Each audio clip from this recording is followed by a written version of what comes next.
Bom dia. Sim, o nome dele é maravilhoso. Você pode se sentar. Muito, muito obrigado por estar conosco essa manhã. Eu, eu devo começar onde a gente parou a semana passada. Se você lembrar, Paulo está falando com o novo pastor Timóteo. Ele está falando, Timóteo, você tem a liderança da sua igreja. E você,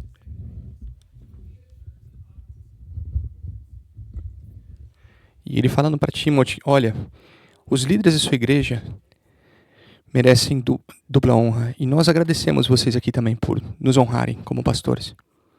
Veja, Paulo está falando isso para Timóteo. Você tem que honrar os líderes. Mas às vezes os líderes vão contra o projeto de Deus. Temos, um, temos que criar um processo para disciplinar eles se isso acontecer. E veja bem, eu, eu vou voltar um pouquinho para o capítulo 5. Veja que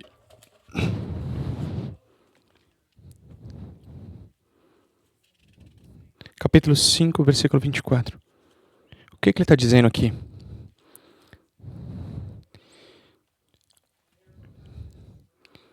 Que os pecados... Tem alguns pecados que não aparecem, são muito evidentes, e eles vão direto para o julgamento. Mas tem outros que demoram um pouco mais. Você só vai achar quando acontecer realmente o problema.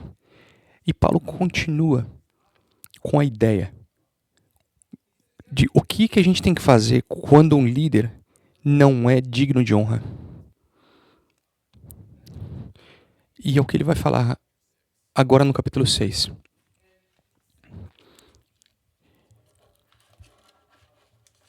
E ele está falando para Timóteo, olha, busque o que realmente é de Deus.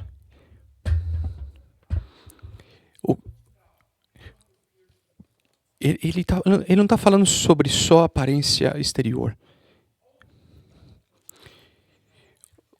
O que você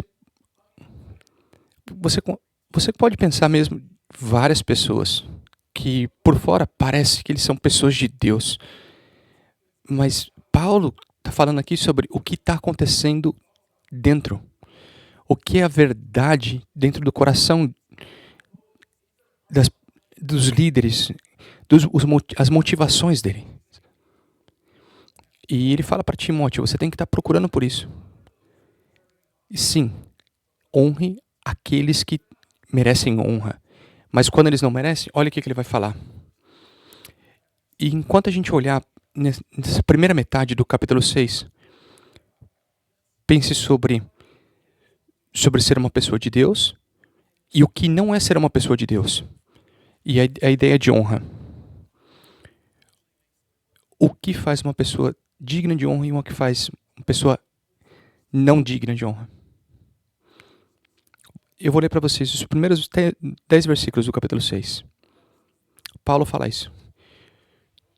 Todos os que estão sob o jugo da escravidão devem considerar seus senhores como os dignos de todo respeito, para que o nome de Deus e o nosso ensino não sejam blasfemados. Os que têm senhores crentes não devem ter por eles menos respeito, pelo fato de serem irmãos. Ao contrário, devem servi-los ainda melhor, porque os benefícios dos seus serviços são fiéis e amados. Vou parar um pouquinho antes de continuar. O resto. Ele está falando sobre dar honra. Ser como Jesus. Num contexto de escravidão. E para nós que estamos num país que tem um contexto terrível de escravidão, a gente olha para Paulo e fala, o que você está falando? Por que você não... Paulo, por que você não fala... Para de falar... Trabalha sobre abolir a escravidão em vez de endossar ela nessa mensagem. Veja bem. Paulo está falando com esse novo pastor, Timóteo. Timóteo, eu quero que você aprenda a liderar sua equipe em situações que eles não gostariam de estar. Não pense dessa forma. Não, não pense que Paulo apoia a escravidão. Veja que nesse livro mesmo, ele, lá no começo ele começa a falar sobre os falsos ensinos e pecados. E fala de ensinos que não são dignos, que são dignos do julgamento de Deus. Um dos ensinos que ele fala, olha, é assassinato. Por exemplo,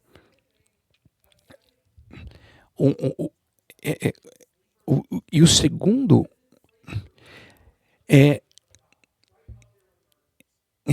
sobre escravidão. Ele direcionou isso. Ele falou assim que escravidão é uma abominação para Deus. Ele a escravidão vai completamente sobre o que Deus fez conosco, nos criando a imagem dele, para sermos livres. Mas veja que o ponto nessa passagem não é que não fala que, olha, ser cristão não vai fazer as coisas sociais mudarem do dia para a noite. Mas sim fala sobre como viver uma vida em Cristo, em qualquer situação. Vamos continuar. Ele fala isso para Timóteo. Ensine e recomende essas coisas. Se alguém ensina falsas doutrinas e não concorda com a sã doutrina do nosso Senhor Jesus Cristo e com o ensino que é seguido a piedade, é orgulhoso e nada entende. Esse tal mostra um interesse doentio por controvérsias e contendas acerca de palavras, que resultam em inveja, brigas, difamações, suspeitas malignas e atritos constantes entre aqueles que têm a mente corrompida e que são privados da verdade. Veja, olha, estava tendo um problema com o microfone, vamos trocar. Ok.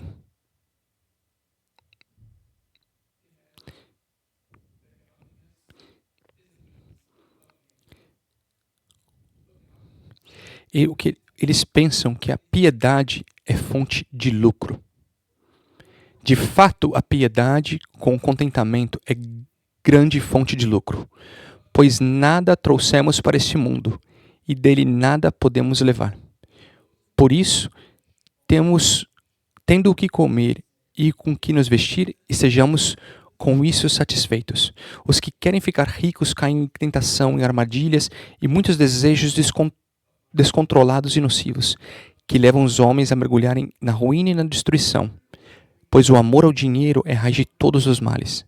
Algumas pessoas, por cobiçarem o dinheiro, desviaram-se da fé e se atormentaram com muitos sofrimentos. Paulo está falando aqui sobre esse jovem pastor, Timóteo, numa cidade grande de Efésios, com todo tipo de pessoa, com todo tipo de ensino. E se eu posso colocar eu mesmo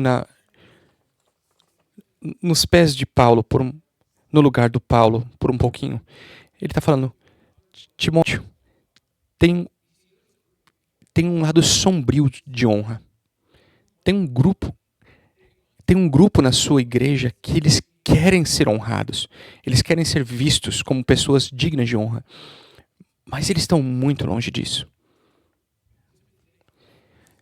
Timóteo, eles são falsos mestres. E eles estão num caminho de destruição. E eu quero que você entenda. Como você pode identificar se eles são falsos mestres? Primeiro, você vai saber que eles são falsos mestres se eles estão ensinando qualquer coisa contra o que eu te ensinei.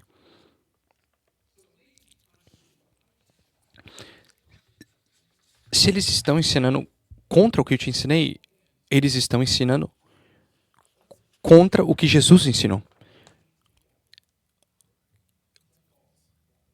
Isso é uma falsa mensagem. Isso é o que eu quero que você saiba, Timóteo, sobre esses falsos mestres. Eles não estão ensinando por Deus. Eles estão querendo se promover somente. E o que motiva eles? E- ele- Eles pensam que são sábios, mas eles não sabem nada. Eles anseiam por briga, eles provocam,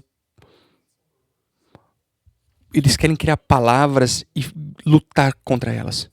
Eles querem que as pessoas estejam em guerra umas contra as outras. Eles olham para os outros com inveja. E, e, e eles querem que as pessoas que olham, que estão contra eles, fiquem se sentindo terríveis. Mas olha, Timóteo, ainda pode ficar pior. Veja, veja o que eles estão fazendo tudo isso, lutando sobre as palavras.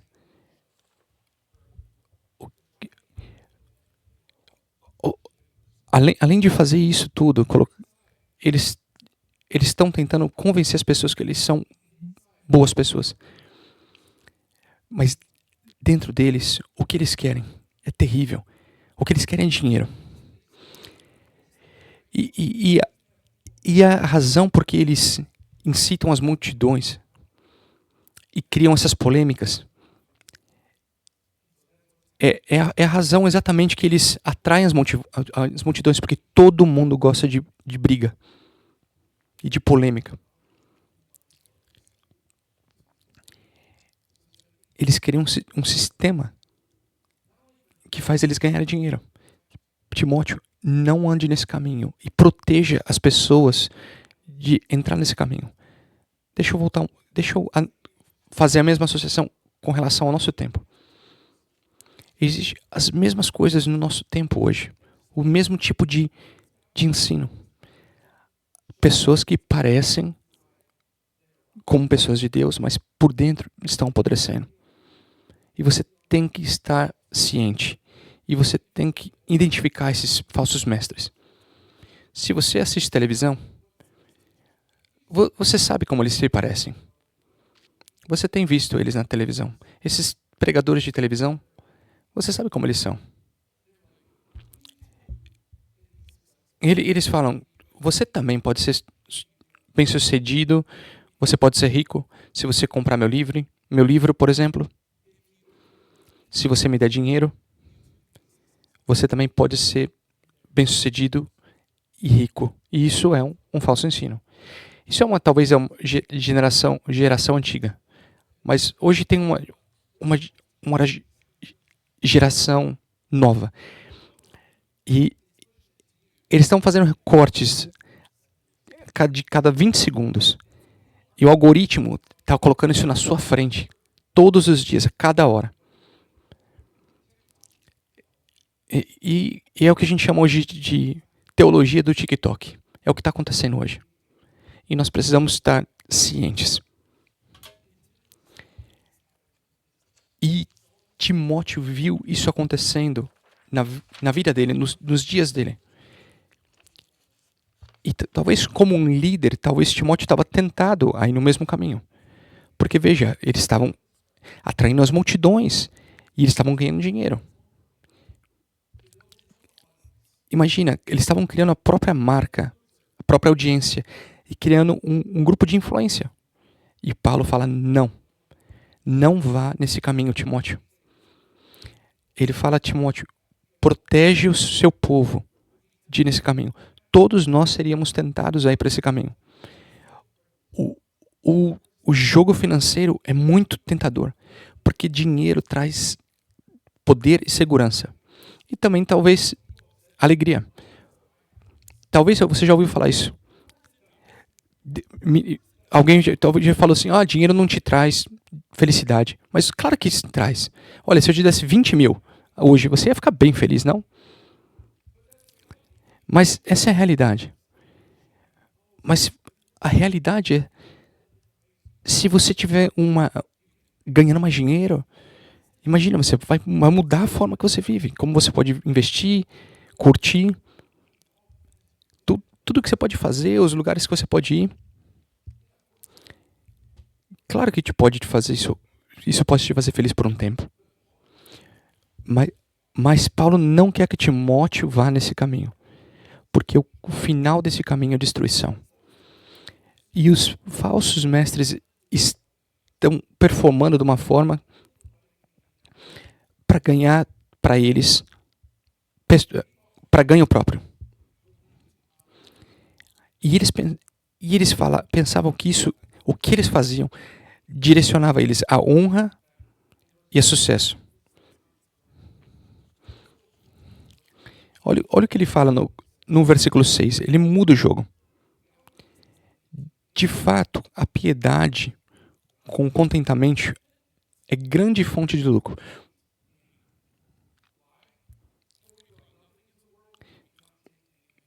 Pois nada trouxemos para esse mundo, e dele nada poderemos levar. Você veio e vai voltar nesse mundo, da mesma forma. Tudo que você acumula e todas as experiências que você tem, quando a sua vida acabar, acabou. Fica aqui. Não vão com você. E Paulo fala que o grande ganho não vem de coisas que você acumula, ou coisas que você tem, ou experiências. O grande ganho vem do contentamento, que anda mãos em mãos com uma vida com Deus. Bom, vamos ver o que ele fala. Paulo fala no capítulo 4 de Filipenses. Não estou dizendo isso porque esteja necessitado, pois aprendi a adaptar-me a toda e qualquer circunstância. Sei o que é passar necessidades e sei o que é ter fartura. Aprendi o segredo de viver contente em toda e qualquer situação, seja alimento, seja com fome, tendo muito ou passando necessidade. Tudo posso naquele que me fortalece.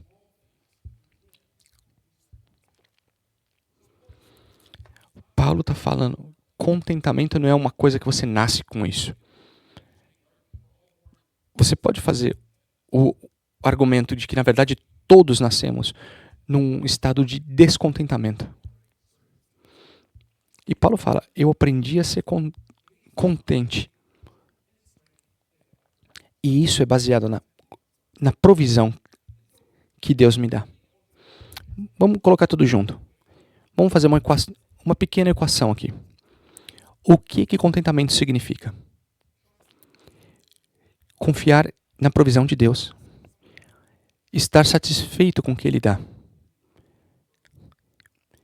E ser liberto da necessidade de mais. A gente pode aprender a ser contente.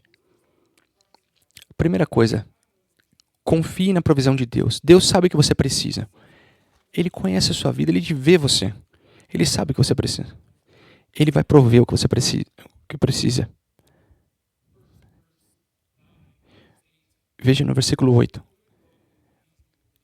Se você tiver roupa e comida, eu vou estar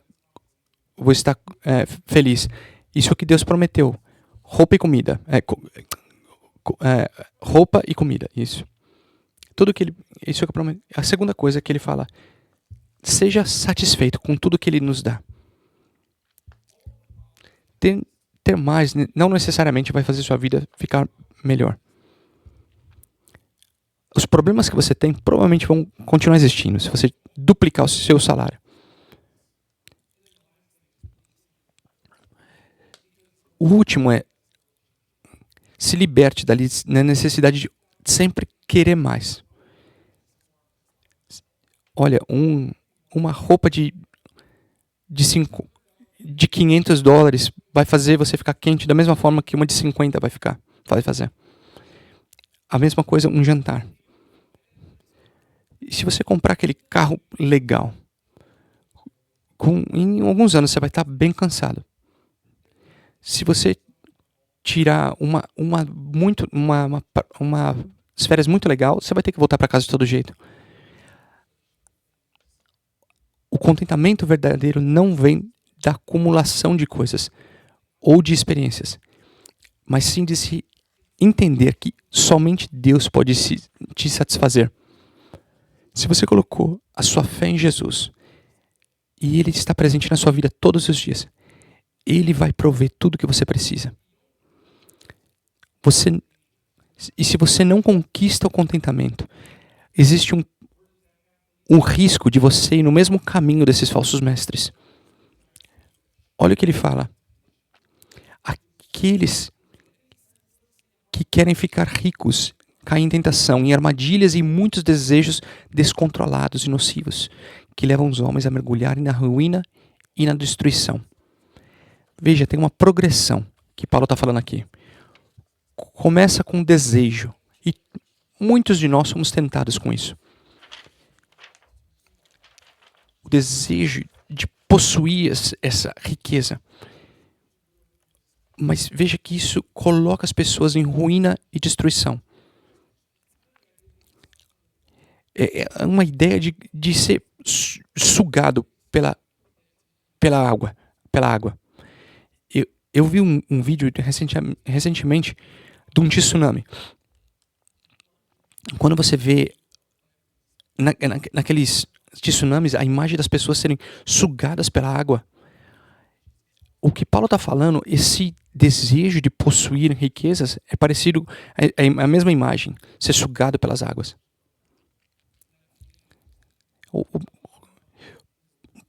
Pois o amor ao dinheiro é raiz de todos os males. Você já ouviu isso antes? Essa frase. Esse é o problema. Você talvez ouviu isso de forma incorreta. Talvez você ouviu essa frase dessa forma. Talvez você ouviu dessa forma. O dinheiro é a raiz do mal. Veja, Paulo não fala isso.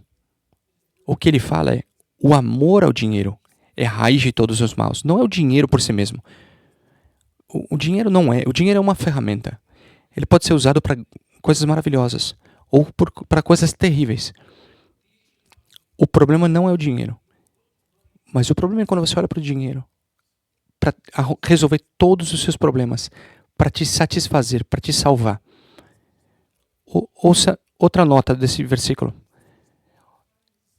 E ele fala sobre o amor ao dinheiro é raiz para todos os tipos, vários tipos de dinheiro, não para todos os tipos.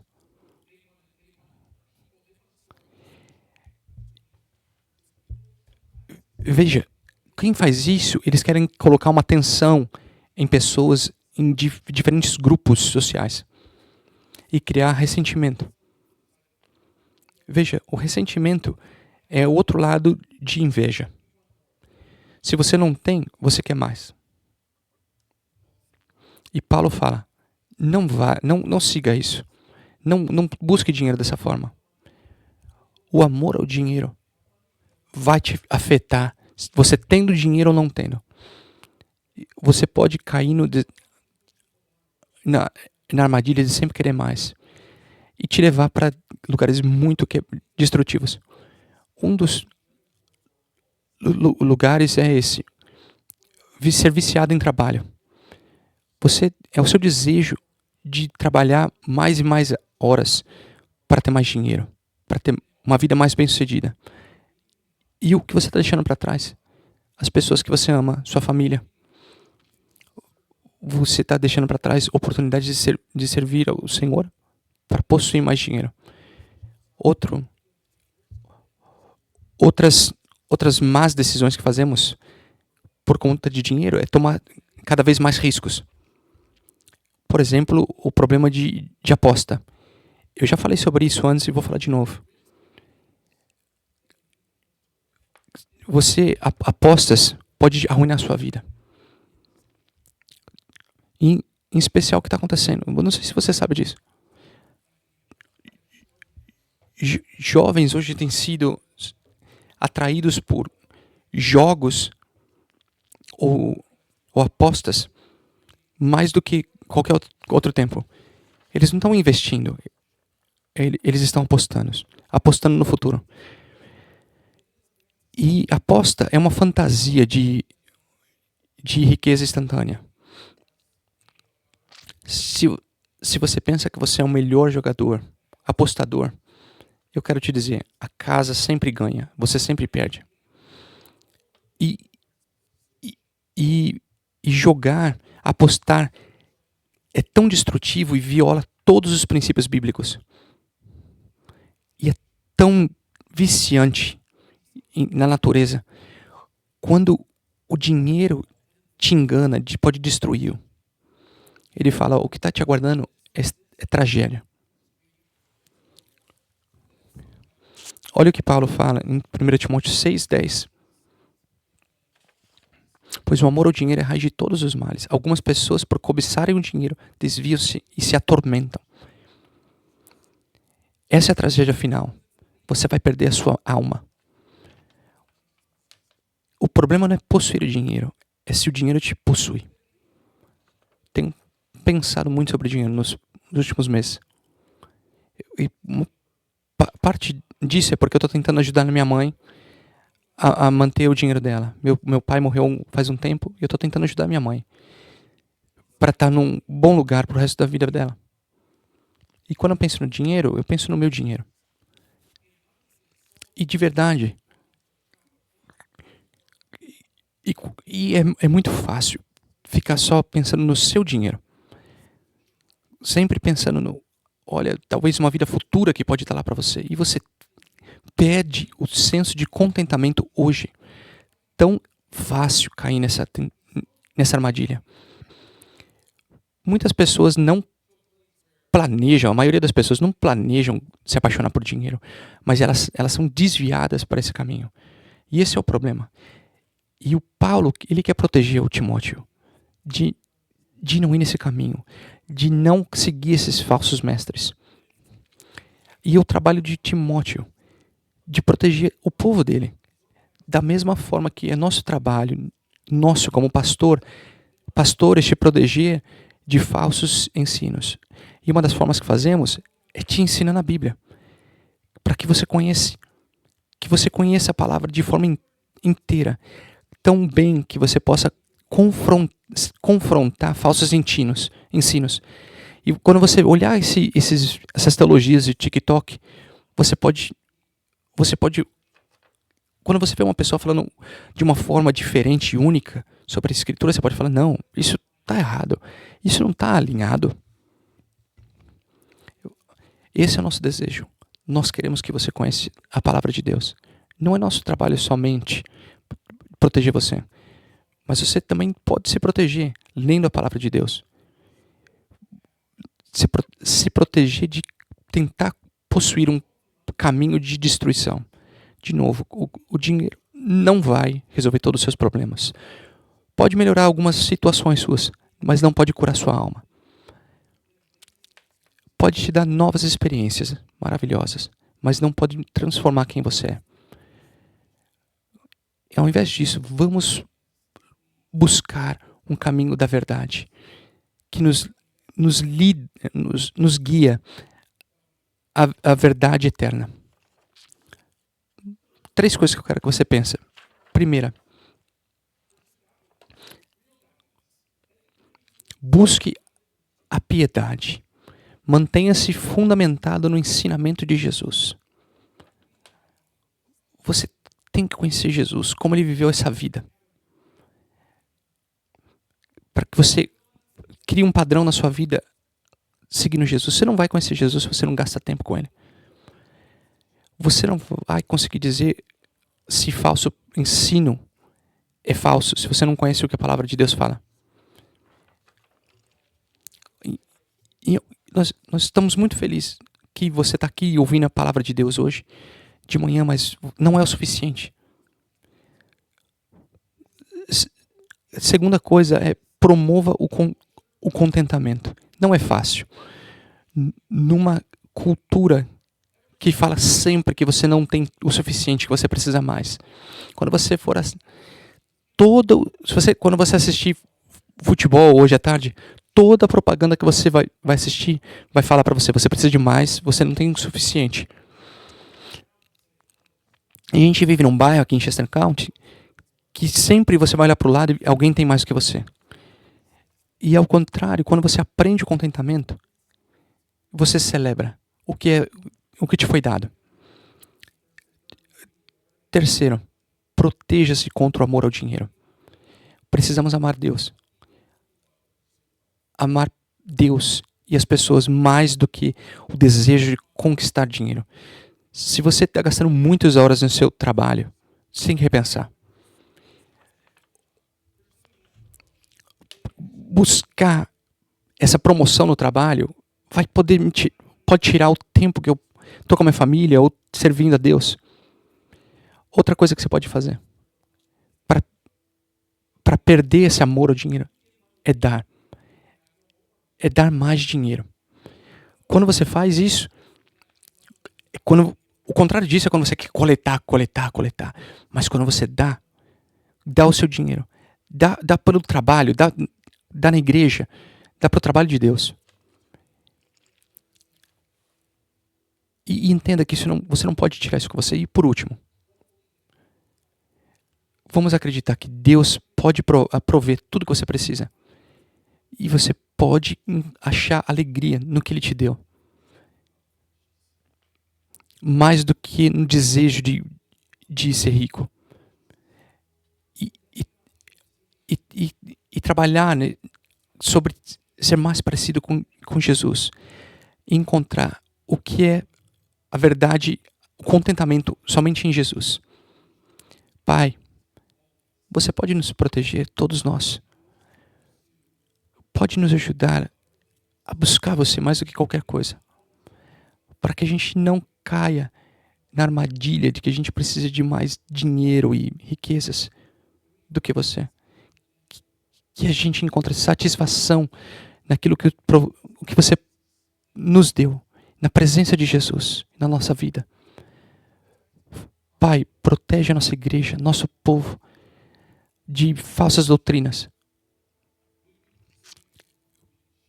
Que a gente alcance, conheça a sua verdade e compartilhemos. Eu oro em nome de Jesus.